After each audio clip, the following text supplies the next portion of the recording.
Boa noite a todos. Doutora Ariane, boa noite. Bem-vinda, Ana. Vocês me ouvem? Ok, estou ouvindo. Bom, em primeiro lugar, quero agradecer a doutora Ariane pela presença e já desculpar a ausência da nossa presidente da Alessandra e do nosso vice-presidente, que infelizmente não vão poder participar da mentoria devido ao problema de saúde, não conseguiram estar aqui hoje. Mas eu passo agora para o nosso tesoureiro, nosso tesoureiro Freire, que vai fazer as honras da casa. Boa noite, doutora Ariane, e a todos que estão nos assistindo. É um prazer recebê-la na ABAME. Infelizmente, a nossa presidente, a doutora Alessandra, não pôde comparecer e pediu que eu desse início, então, aos trabalhos. A doutora Ariane Javarotti é especialista em direito imobiliário e hoje nos brindará com a palestra sobre incorporação imobiliária, regime de afetação no sistema de garantia. Uma muito importante, eu acho que teremos aí uma excelente explanação. Gostaria de passar, então, a palavra à doutora Ariane.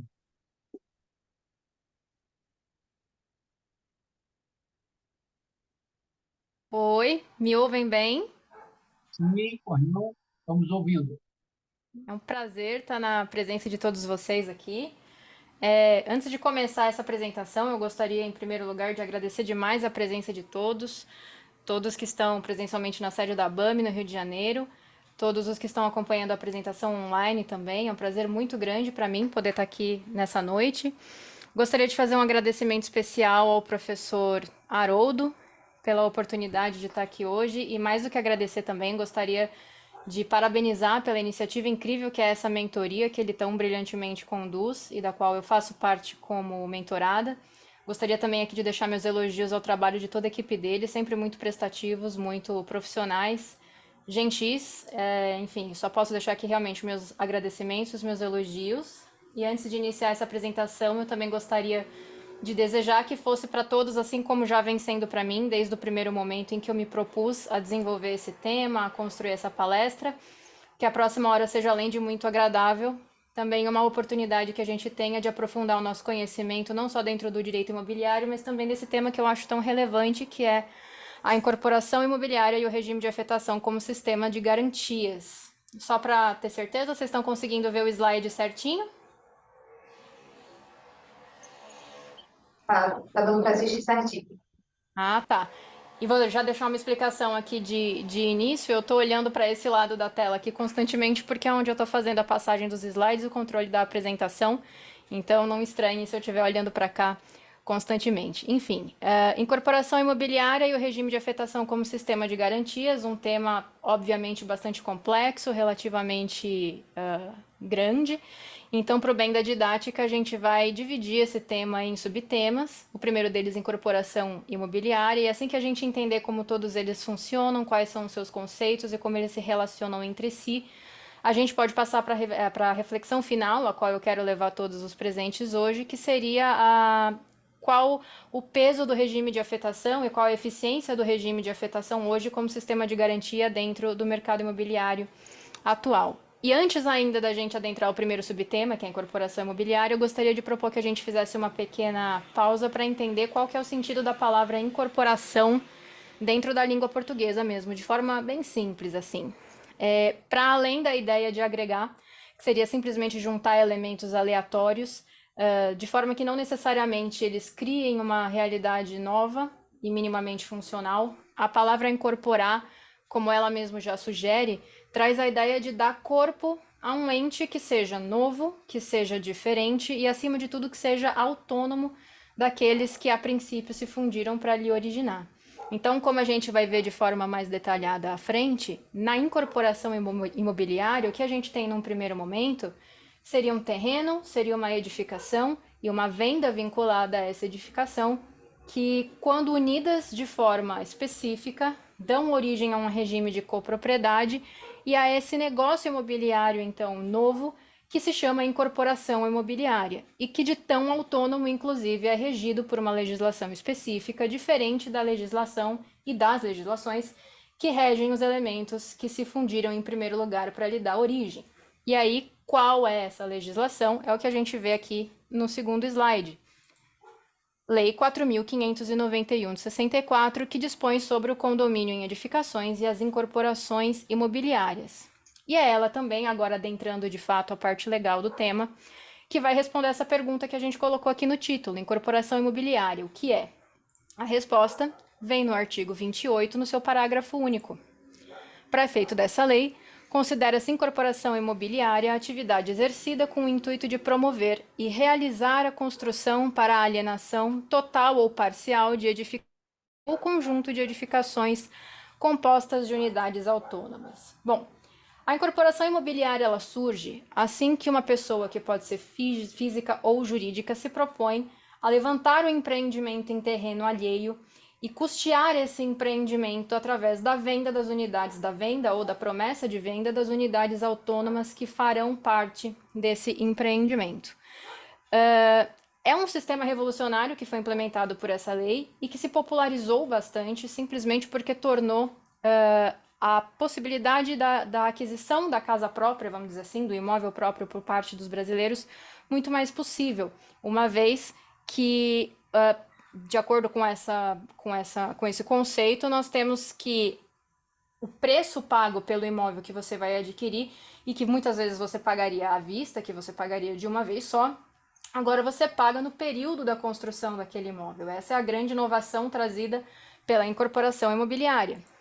E aí, entendendo como funciona a incorporação imobiliária, a gente parte para uma pergunta lógica que seria: o incorporador, quem é? Quem é essa pessoa física ou essa pessoa jurídica que pode realizar a atividade da incorporação? A resposta para essa pergunta também vem na legislação, no seu artigo 29, que eu gostaria que a gente fizesse a leitura juntos, porque tem uma parte importante que eu gostaria de salientar.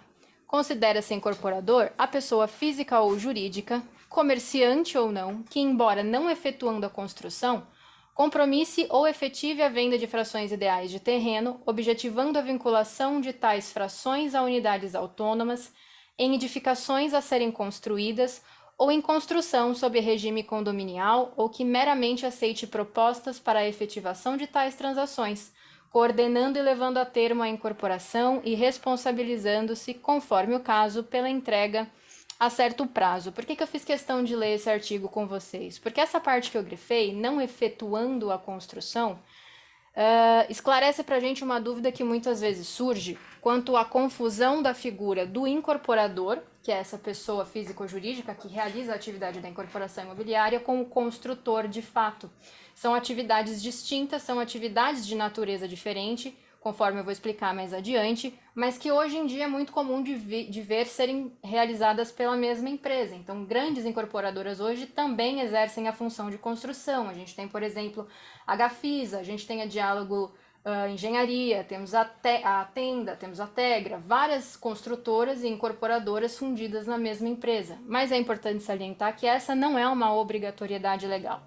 As duas figuras não precisam se confundir, até porque, como eu disse, a natureza das suas funções são bastante diferentes. Enquanto cabe ao incorporador a concepção de todo o empreendimento, desde a sua fase inicial até a sua fase final, o desenvolvimento em si, a supervisão de todas as etapas, a responsabilização pelos resultados, ao construtor cabe apenas a mão na massa, né? De fato, construir, levar aquela construção a cabo. Então, são funções diferentes que podem ou não ser exercidas pela mesma empresa. Inclusive aqui, no seu artigo 31, a mesma legislação nos traz quem são as figuras que podem exercer a função de incorporador. E a gente vai ver na linha B a figura do construtor. Vamos dar uma olhadinha em todos aqui?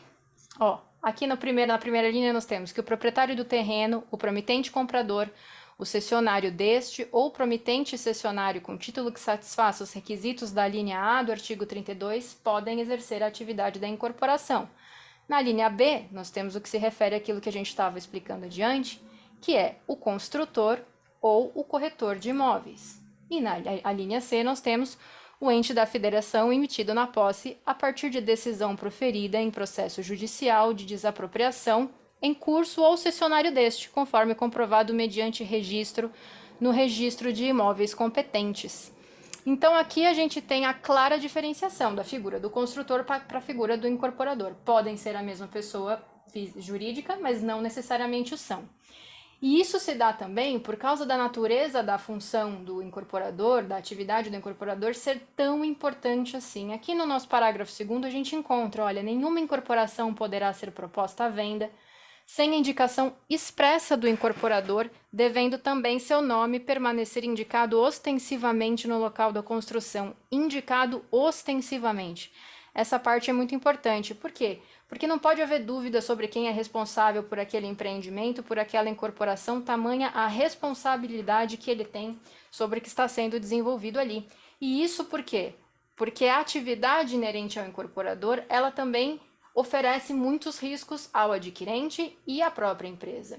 Riscos de que natureza? Ao adquirente especialmente.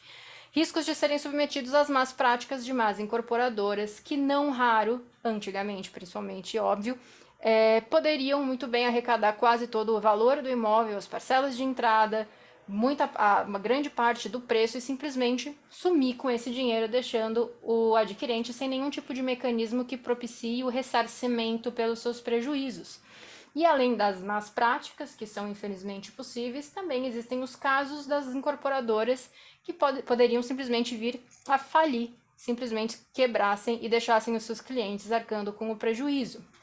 E aí quando a gente fala de falência e de quebra de incorporadora, eu acho que é importantíssimo a gente mencionar, provavelmente, o caso que afundou o mercado brasileiro num trauma imobiliário sem precedentes, que quem era adulto aí já nos anos 90 vai lembrar com certeza, que é o caso Encol, que é o que a gente vai ver a seguir.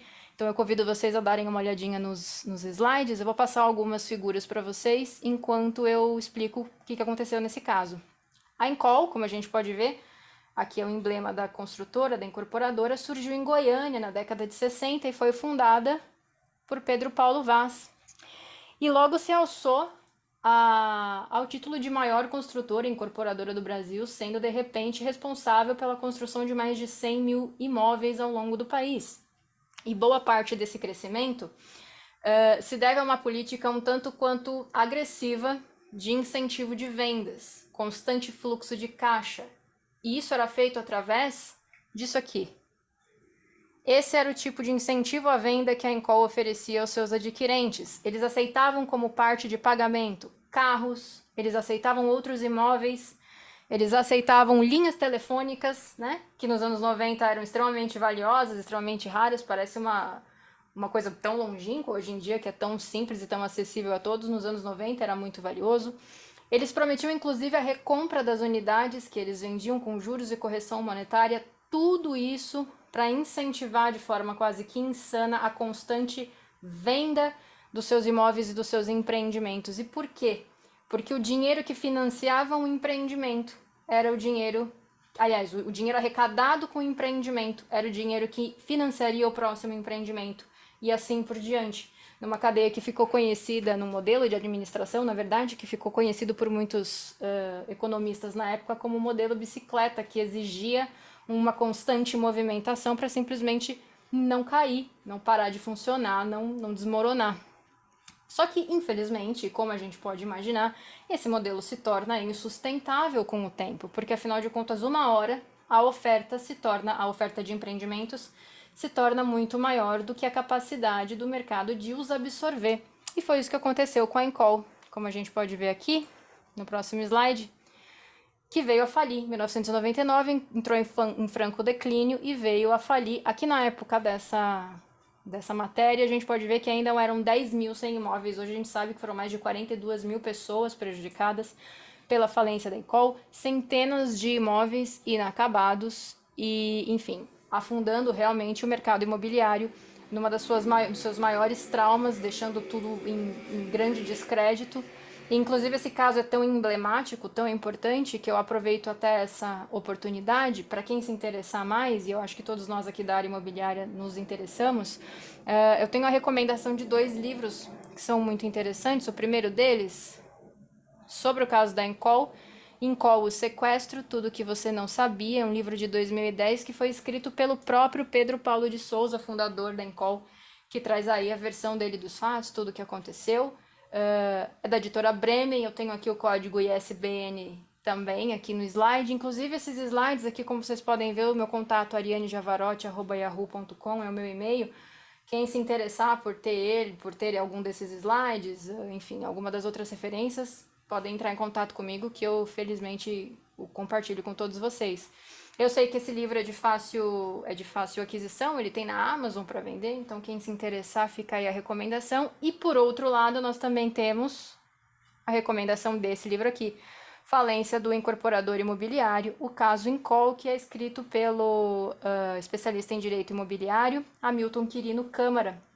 É da Lumen Iuris Editora, mesmo código ISBN, e ele já tem aí uma abordagem doutrinária, legislativa, um outro ponto de vista a respeito do que aconteceu. É legal, fica aí o contraponto para quem se interessar, para quem quiser saber um pouquinho mais sobre isso. Fato é que o caso da Encol traumatizou de tal forma o mercado imobiliário que se tornou latente a necessidade de se criar mecanismos de proteção tanto do mercado imobiliário em si quanto dos adquirentes para que isso não ocorresse novamente. E fato é que, muito embora a lei 4.591 de 64 traga no seu bojo toda essa inovação da incorporação imobiliária, ela não trazia um sistema de garantias efetivo que protegesse o consumidor.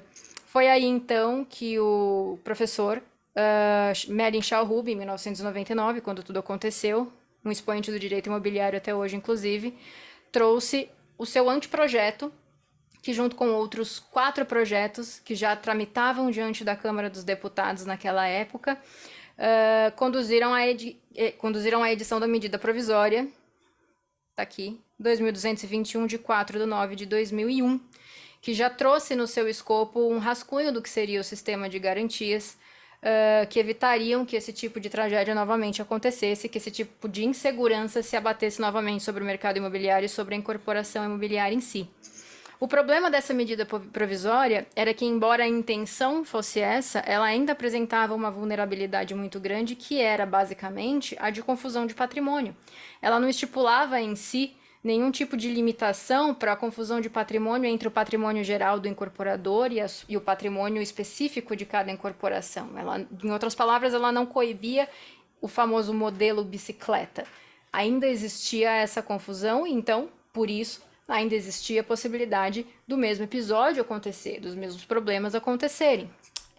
Diante desse problema, diante dessa fragilidade da medida provisória, outros projetos foram apresentados, emendas foram propostas, estudos realizados que ensejaram um novo projeto de lei que veio a se tornar posteriormente a Lei 10.931 de 2004, que dispõe sobre o patrimônio de afetação, efetivamente o constituindo então, e também incluindo e alterando a redação de dispositivos já existentes na Lei 4.591 de 64, que regiam as incorporações imobiliárias. Bom, aqui a gente encontra, no artigo 31A, a gente vai encontrar o efetivo conceito de patrimônio de afetação, que eu gostaria que a gente lesse junto e depois, como a gente já fez com a incorporação imobiliária, destrinchasse numa linguagem um pouco mais acessível. Nós temos aqui: a critério do incorporador, a incorporação poderá ser submetida ao regime de afetação, pelo qual o terreno e as accessões, objeto da incorporação imobiliária, bem como os demais bens e direitos a ela vinculados, manter-se-ão apartados do patrimônio do incorporador e constituirão patrimônio de afetação destinado à consecução da incorporação correspondente e à entrega das unidades imobiliárias aos respectivos adquirentes. Agora sim, a gente tem um dispositivo nas nossas mãos que permite a separação dos patrimônios, do patrimônio do incorporador no geral, do patrimônio específico de cada incorporação, evitando a confusão que tornou possível os casos como o da Encol e tantos outros que aconteceram, prejudicando todo o mercado imobiliário no geral. Essa redação aqui foi dada pela Lei 10.931, como nós já vemos. E não só, finalmente, agora a gente tem a separação dos patrimônios, de forma que eles não se confundam, mas nós também temos outras vantagens que a implementação do patrimônio de afetação sobre as incorporações trazem, que são extremamente relevantes, principalmente quando colocadas em contraponto com as desvantagens de não se adotar esse regime. E aí eu fiz um quadro que vai tornar isso daí mais fácil de visualizar. Nós temos aqui vantagens e desvantagens. Uma incorporação que tenha patrimônio de afetação tem também a garantia aos credores do empreendimento que não existe nas incorporações que não adotam o patrimônio de afetação, sem garantia de destinação de recursos. Temos aqui também recursos do empreendimento com propósito específico, recursos do empreendimento sem um propósito específico, ou seja, aquilo que a gente estava falando. O dinheiro arrecadado no empreendimento necessariamente agora vai para custear aquele empreendimento e não para arcar com qualquer outra despesa que o incorporador possa ter. Temos também aqui a implementação de uma tributação via regime especial tributário para aqueles que adotem o Instituto do Patrimônio de Afetação, contra uma tributação normal aos que não o adotem. E, por fim, aquilo que eu acho que é o cerne do patrimônio da afetação, a separação dos recursos do empreendimento com os da incorporadora. E aqui, isso não acontece quando você não tem um patrimônio de afetação. Nós temos recursos do empreendimento e da incorporadora juntos, causando toda essa confusão. Agora, diante desse quadro que torna tão visual para a gente as vantagens contra as desvantagens de se ter ou não um patrimônio de afetação, mesmo assim é possível que a gente encontre, inclusive em alguns desses pontos, em alguns desses aspectos que parecem vantagens, vulnerabilidades e pontos controversos e polêmicos. Eu trouxe especialmente para essa palestra 3 que eu gostaria de ver junto com vocês, e é o que a gente vai ver agora no que eu acho que é uma das partes mais relevantes dessa apresentação. Análise geral e pontos controversos da legislação vigente. O primeiro deles diz respeito a isso aqui, ó. Estabelecimento de um regime de tributação especial para as incorporações que adotem o patrimônio de afetação. Isso aqui está previsto no artigo 1º da Lei 10.931. Como que a gente pode encarar a possibilidade de um regime especial de tributação para as incorporadoras que optem por adotar o patrimônio de afetação, como um incentivo, certo? Essa é a função da possibilidade desse regime de tributação especial. Lá no artigo 31, deixa eu só abaixar aqui o meu roteiro, lá aqui no artigo 31, que a gente viu, onde traz Opa, desculpa, apertei errado. Onde traz aqui o conceito de patrimônio de afetação, a gente tem que, a critério do incorporador, a incorporação poderá ser submetida ao regime de afetação. Ora, o que eu gostaria de salientar aqui? Se você precisa de um mecanismo de incentivo para a adoção do patrimônio de afetação por parte do incorporador, e se a própria legislação diz que a critério dele a incorporação poderá ou não ser submetida ao regime de afetação, esse instituto, esse sistema de garantias, obviamente é uma discricionariedade do incorporador. O que parece, no mínimo, confuso, afinal de contas, se esse sistema de garantias é tão efetivo, se esse sistema de garantias oferece tantas vantagens ao adquirente e também à incorporadora em si, por que permanecer como uma discricionariedade? Por que não torná-lo obrigatório? Esse é o primeiro questionamento que eu levanto aqui, que eu gostaria também de que todos refletissem. Se quisessem dar alguma opinião no chat ou ao final da palestra, também seriam todos muito bem-vindos. O segundo questionamento, o segundo ponto polêmico que eu gostaria de levantar, diz respeito à contabilidade do empreendimento submetido ao regime de afetação, que deve ser feito de forma apartada da contabilidade do incorporador, para evitar a confusão de patrimônio. Isso pode ser feito, inclusive, através de um CNPJ e de uma conta corrente específica para as movimentações bancárias referentes àquela incorporação. E isso tudo passa a acontecer, isso tudo passa a valer no momento da formalização do patrimônio de afetação, que pode se dar a qualquer momento mediante a verbação no registro de imóveis. É o que está disposto no artigo 31b. Gostaria que a gente lesse também. Considera-se constituído o patrimônio de afetação mediante a verbação a qualquer tempo no registro de imóveis, de termo firmado pelo incorporador e, quando for o caso, também pelos titulares de direitos reais de aquisição sobre o terreno. O que eu quero chamar a atenção nesse ponto? a qualquer tempo. Me parece que você instituiu o patrimônio de afetação, que basicamente prega que nós devemos separar o patrimônio da incorporadora no geral do patrimônio específico de cada incorporação. Você institui isso a qualquer momento, pode abrir margem para que inseguranças ao adquirente surjam, né?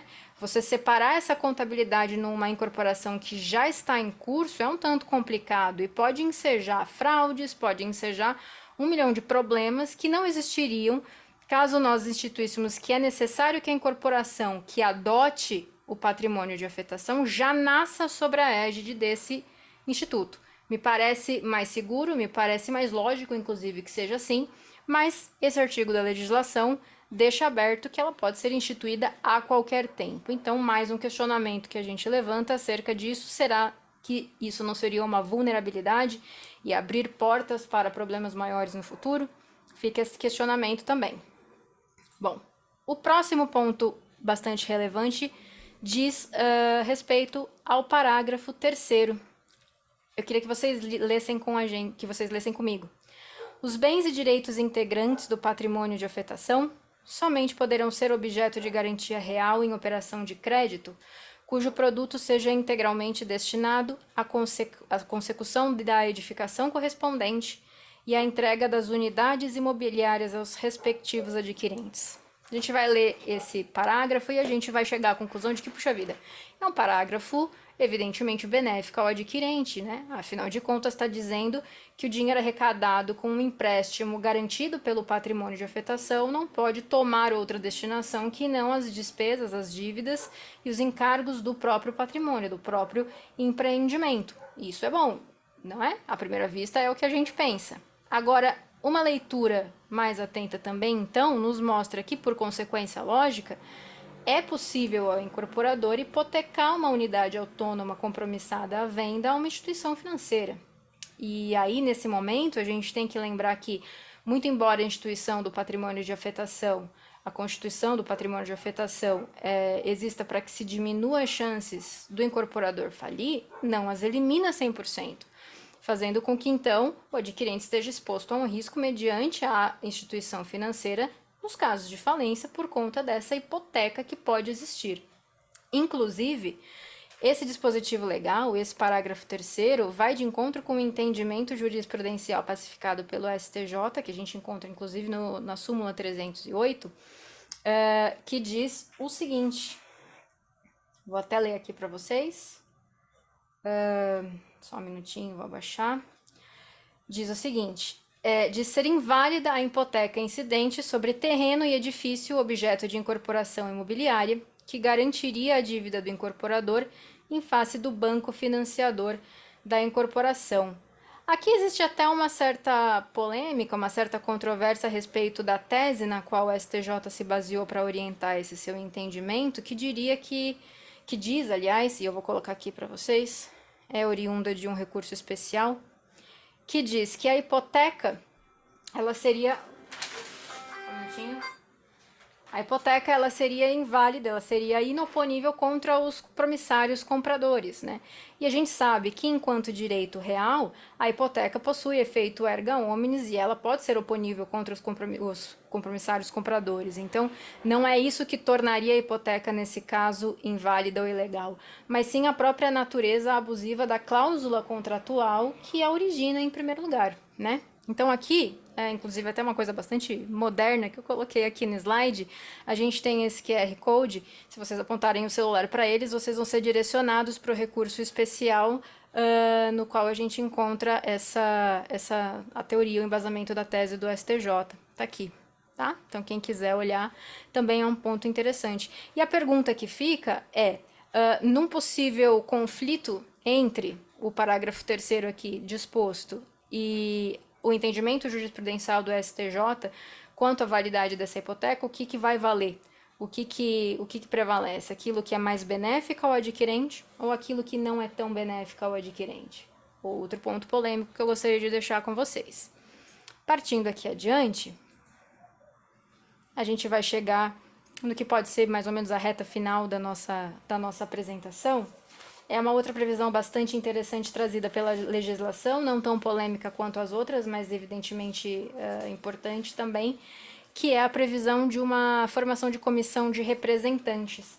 Essa comissão de representantes, ela está prevista aqui no artigo 50, e ela diz o seguinte: pode ser designada tanto no contrato de construção quanto numa Assembleia Geral convocada pela incorporadora, uma Assembleia de Representantes que deve ser formada por no mínimo 3 adquirentes, que vai ter a função de fiscalizar e de acompanhar tudo aquilo que se refere ao patrimônio de afetação. Então, tem livre acesso às obras, tem livre acesso a livros, a documentos, a dados bancários relativos à movimentação daquela incorporação específica, a qualquer documento que diga respeito ao patrimônio de afetação. Então, ela vai ter esse papel de fiscalização. E é importante aqui também salientar que o parágrafo 2º nos permite mudar a configuração dessa comissão de representantes através da maioria absoluta de votos dos adquirentes em Assembleia Geral.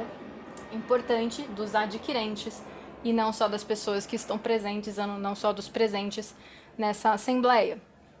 Essa comissão de representantes, além dessas funções que eu já explicitei aqui, tem aquilo que eu acho que é a sua maior responsabilidade na possibilidade de, perante falência, quebra ou demora ou atraso nas obras, convocar uma Assembleia Geral para que, junto com os outros adquirentes, possa deliberar acerca da continuidade ou da liquidação, continuidade das obras ou da liquidação do patrimônio de afetação. É uma decisão bastante importante que vai definir o destino daquela incorporação, daquele empreendimento. Caso opte pela continuidade das obras, o que acontece é que aquela comissão de representantes assume os direitos sobre o patrimônio de afetação, que vai passar a responder pelas suas dívidas, pelos seus encargos, inclusive pelos relacionados ao contrato de financiamento das obras.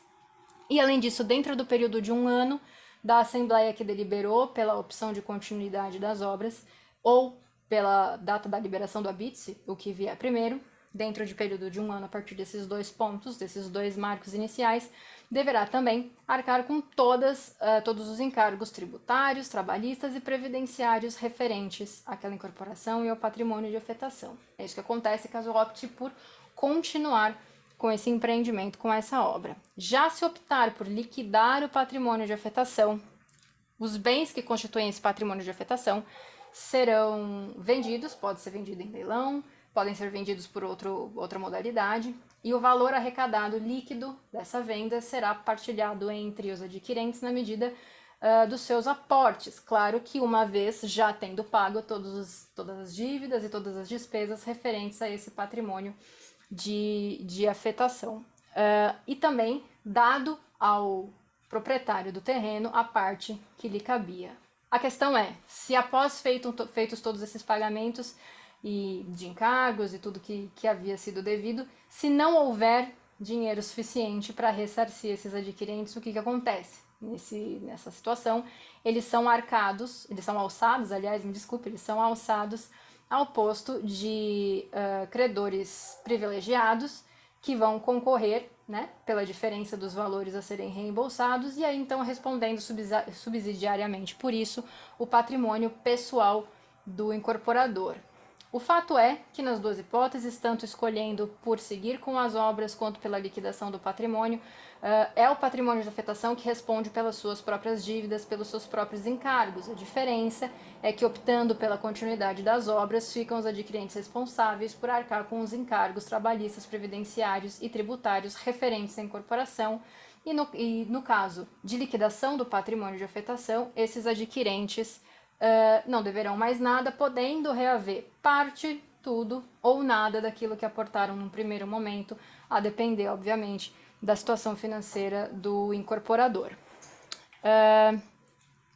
Partindo aqui para o encerramento da nossa palestra, eu gostaria de deixar uma reflexão aqui com vocês, principalmente mediante o exposto com relação às inovações trazidas pela Lei 10.931 de 2004 e as suas alterações na Lei 4.591.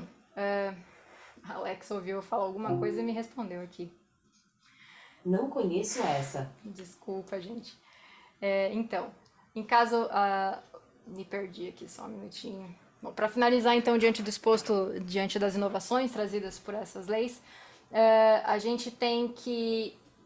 Essa legislação, mesmo que busque incentivar o financiamento imobiliário por meio da proteção de crédito e de outros mecanismos, por outro lado, ela também expõe os adquirentes a inseguranças jurídicas, né? Porque eles ainda se veem expostos à ação de más incorporadoras e do acaso, que é capaz de fazer com que incorporadoras idôneas venham a falir e deixem os seus clientes no prejuízo.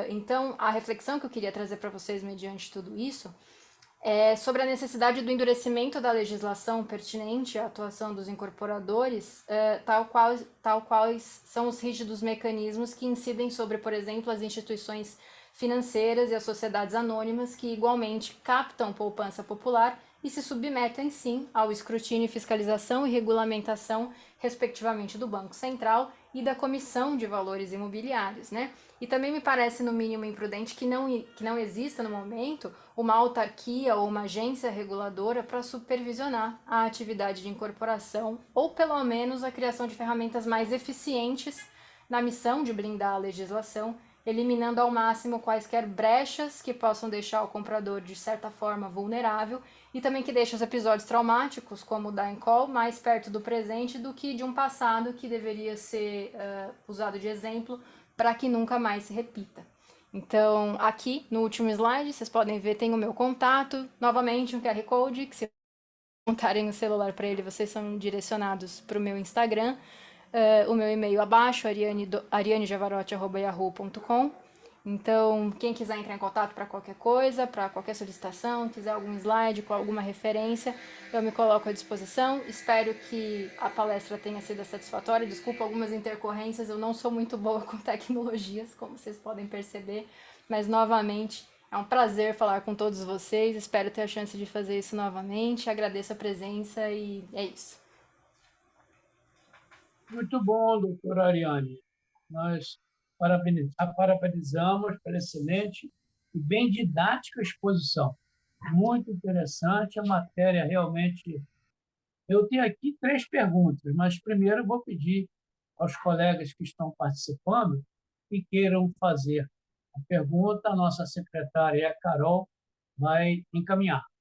Algum colega deseja fazer pergunta? Menina, eu acho Não só muito bom. pergunta também, se alguém tiver alguma opinião acerca do que foi exposto, seria bastante interessante, esses pontos polêmicos, gostaria de saber. Algum colega? E não tem pergunta, mas eu queria só fazer um comentário que a doutora Eliane indicou um livro do Hamilton Querido Câmara, e ele é nosso associado da casa. Ele, uma coincidência, o livro indicado, é do associado aqui da BAM. Eu não consegui entender, desculpa, o áudio não ficou muito bom, desculpa. Tá ouvindo agora? Eu tô ouvindo, eu só não consegui entender mesmo o que você falou, desculpa, pode repetir, por favor? Comentei que aqui na sala, no presencial, ninguém tem pergunta. Mais do que durante a palestra, você indicou um livro do Hamilton Querido Câmara. E Sim. ele é associado à BAM, associado à casa. É nosso associado. Ele é nosso associado. Aí eu queria comentar isso. Ok. Tá cortando um pouquinho o áudio, mas é com relação ao livro, né? Do Hamilton Quirino Câmara. Sim, são livros que eu acho que são importantes para quem se interessa por esse caso, que é um caso realmente muito emblemático. É um pouquinho difícil de encontrar, é mais difícil encontrar esse livro do Hamilton. Eu procurei, inclusive, em sebo, a gente tem o sebo do Messias, eu achei um exemplar, é mais difícil de encontrar, mas quem tiver a chance de ler, eu acho que agrega bastante ao conteúdo.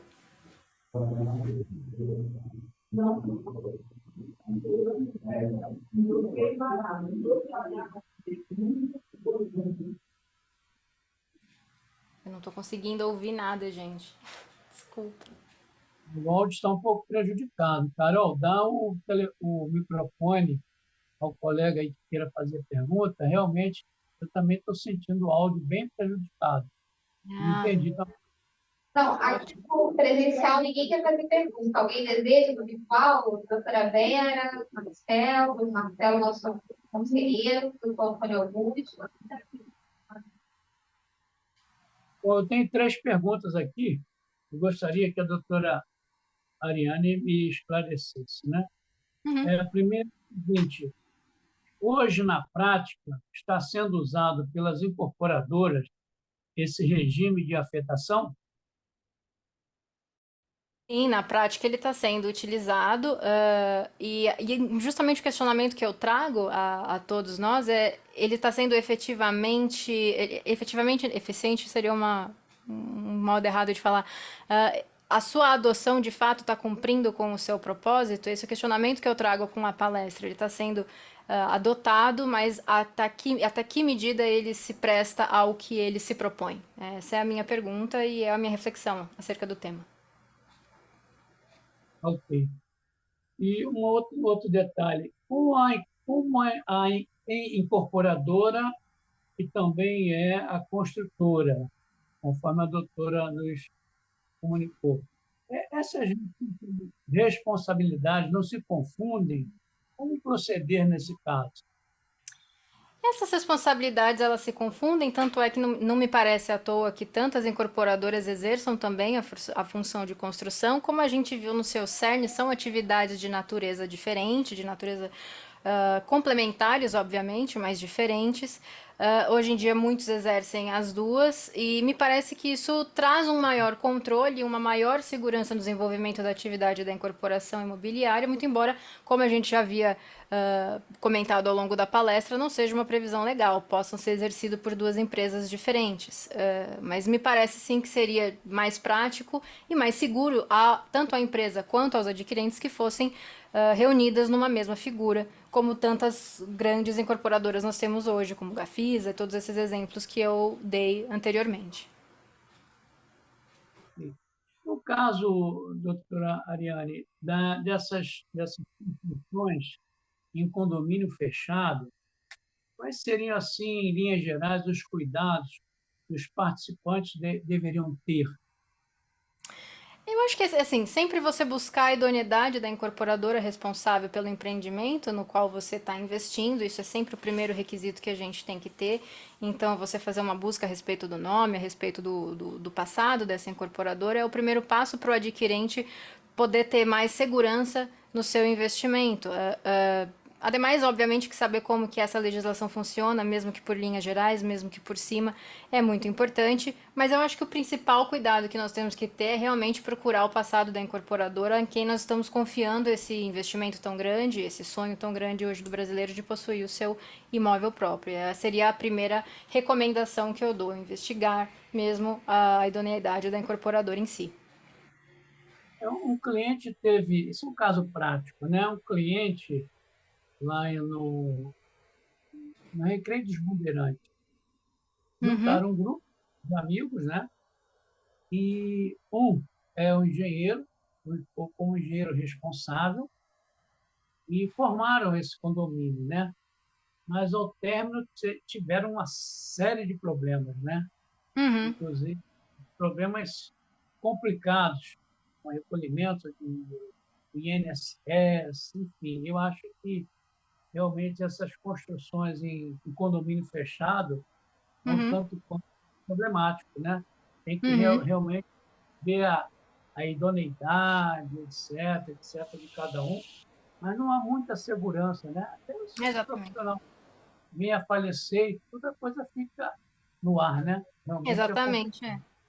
Que é a Mas é reflexão, é a reflexão principal da apresentação é essa. Apesar de nós termos agora esse sistema de garantias que visa proteger mais os adquirentes, até que ponto ele é efetivo? Até que ponto de fato ele traz essa garantia, essa segurança, né? Tanto para o mercado imobiliário quanto para os adquirentes em si. Obviamente que já é um avanço, né? Mediante ao início de tudo, como a gente explanou no começo da palestra, já são grandes os avanços, mas ainda existem pontos de vulnerabilidade e essa legislação ela ainda precisa ser blindada de forma a efetivamente trazer os resultados aos quais ela se propõe, né? Que é aumentar a segurança da incorporação imobiliária enquanto negócio imobiliário, enfim, uma atividade específica. Eu acho que esse regime de afetação no sistema de garantia também já foi um avanço, né? Sim, sim. porque antigamente não se tinha isso e era um problema. Como aconteceu com a Impol e outras aí também, né? Realmente é Sim, muito sim. difícil. Eu gostaria de saber se algum colega quer fazer mais alguma indagação. Queria pedir, então, a seguir a nossa secretária Carol, que desse alguns recados, e para nós, então, encerrarmos e liberarmos aí a doutora Ariane com a sua brilhante exposição. Carol, por gentileza. Acho que ninguém mais tem perguntas, né? Então, vou passar aqui a agenda da próxima semana. Na próxima terça-feira, dia 18, a gente recebe o doutor Felipe Deave, procurador do Tribunal de Contas do Estado do Rio de Janeiro, com o tema breves considerações sobre a adjudicação compulsória extrajudicial. E na quinta-feira, dia 20, a mentoria é com a Fernanda de Freitas Leitão, tabeliando 15º ofício de notas da capital do Rio de Janeiro, com o tema adjudicação compulsória extrajudicial. E lembrando que no final do mês nós temos cursos de peticionamento eletrônico, com maiores informações aqui na secretaria, e mês que vem, curso de custas processuais, ambos com a doutora Evelyn Santana. E, doutora Ariane, nós vamos mandar o certificado o seu e-mail, tá bom? Vou entrar em contato pelo WhatsApp. Desde já, muito obrigada pela mentoria. E nós vamos enviar essa gravação também para os nossos associados que não puderam participar. E tem aqui uma pergunta que chegou aqui agora do nosso associado Antônio Augusto, doutor. É possível a contratação de auditoria externa para o auxílio da comissão de representantes? Sim, é possível, sim, inclusive bastante recomendável, principalmente por parte dos advogados imobiliários que podem fazer esse serviço de consultoria, de assessoria à comissão de representantes, inclusive, como eu já falei, é o recomendado, né? Não só é possível, como é o que a gente tem que fazer mesmo para trazer mais segurança ainda, tanto na tomada de decisões, porque como a gente pôde conferir aqui na nossa apresentação, são decisões de bastante importância quanto ao destino da incorporação. Então é possível sim, é uma contratação de auditoria e de consultoria, não só auditoria, mas também de consultoria, para se garantir a idoneidade de todo o processo. Ele agradeceu aqui e parabenizou pela live. Parabéns. Muito obrigada. Doutor Marcelo, nosso conselheiro, tem alguma dúvida? Quer fazer alguma observação? Doutora Ariane, então a BAME agradece a sua participação e se coloca à sua disposição, esperando que retorne em breve com novos temas imobiliários. Para a gente é de muito valia. Meus parabéns, uma boa noite. Muito obrigada, obrigada pela oportunidade, uma boa noite a todos. Obrigada. Obrigado. Boa Boa noite. noite a todos.